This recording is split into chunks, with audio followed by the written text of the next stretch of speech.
आदित्यधर ने बताया ही नहीं कि अतीक अहमद इतना खतरनाक आदमी था।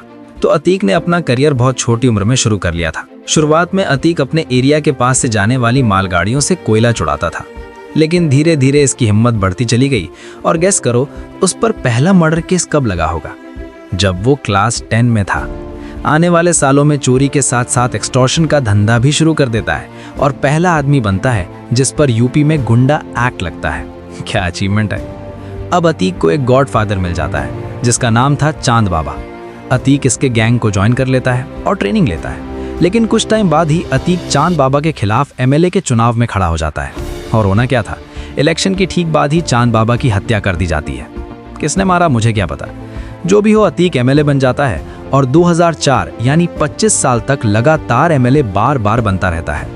इस दौरान एक्सटॉर्शन, ब्लैकमेल, जमीन कब्जाना, किडनैपिंग, बूथ कैप्चरिंग सबके भर भर के केस लगते हैं। लेकिन 2004 में अतीक और बड़ा आदमी बनने वाला था। समाजवादी पार्टी 2004 में उसे फूलपुर से लोकसभा का टिकट दे देती है और अतीक अहमद इलेक्शन जीतकर माननीय सांसद बन जाते हैं। आपकी जानकारी के लिए बता दूं, फूलपुर वही सीट है जहां से एक समय पर जवाहरलाल नेहरू और वीपी सिंह जैसे लोग जीतकर देश के प्रधानमंत्री बने थे। अब अतीक एमपी बन गया तो एमएलए वाली सीट खाली हो गई, तो उस सीट पर वो अपने भाई को खड़ा कर देता है, लेकिन वो हार जाता है और ये बात अतीक के ईगो पर लग जाती है। देखिए, पार मतलब है कि राजनीतिक सफर अच्छा चल रहा है और 2 महीने के अंदर ही जो एमएलए जीता था उसे मार दिया जाता है। किसने मारा मुझे क्या पता। वो अलग बात है कि जब वापस इलेक्शन होते हैं तो अतीक का भाई जीत जाता है।